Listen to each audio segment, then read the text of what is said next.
शिवसेना आणि कोल्हापूरचं एक वेगळं समीकरण आहे। आता जर पाहिलं तर आपण मोठ्या प्रमाणात इन्कमिंग शिवसेनेमध्ये झालेला आहे। सगळी यंत्रणा सुसज्ज आहे आणि त्यामुळे आपल्याला महापालिकेवर महायुतीचा भगवा फडकलेला दिसतो। जो शिवसैनिक सक्षम असेल, निवडून येण्याच्या परिस्थितीत असेल तर त्याला कुठल्याही परिस्थितीमध्ये डावललं जाणार नाही।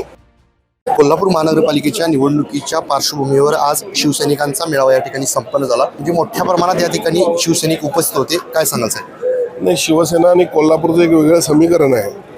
गेल्या दोन्ही महापालिका निवडणुकांमध्ये जरी आम्ही पूर्ण यशस्वी झालो नसलो तरी 2 नंबरच्या जास्तीत सीट या शिवसेनेच्या आल्या होत्या। याचं कारण तोकडी यंत्रणा।